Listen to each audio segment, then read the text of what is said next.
suis au-dessus de l'autoroute A20. C'est une autoroute qui relie Paris, Limoges, Brive et Toulouse, qui est empruntée par des millions d'automobilistes chaque année. Mais c'est pas pour ça que je suis ici, c'est pour ceci. Ceci, c'est une faille géologique, c'est-à-dire une cassure dans la roche. Comme tu peux le voir, la couche ici ne continue pas avec celle qui suit. Je vais t'expliquer pourquoi.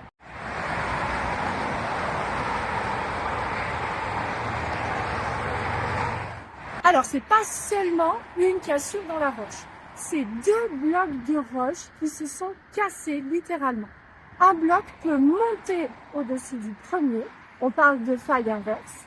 Et ça, c'est lié à un mouvement de compression.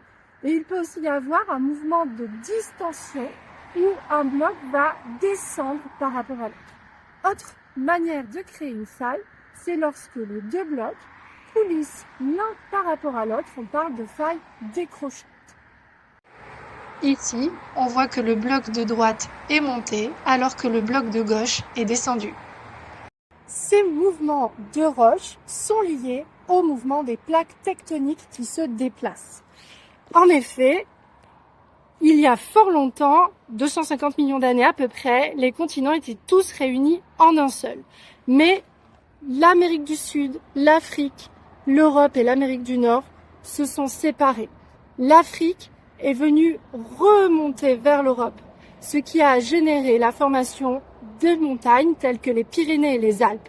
Et c'est cette contrainte dans la roche qui est à l'origine des cassures dans la roche que je t'ai montré tout à l'heure. En effet, lorsqu'il y a des contraintes dans la roche, des forces s'exercent, s'accumulent jusqu'au moment où ça finit par céder. Et c'est à ce moment-là qu'au moment de la faille, un séisme se produit. Et si tu veux en savoir plus sur les séismes, n'hésite pas à aller voir mon cours en vidéo sur le sujet.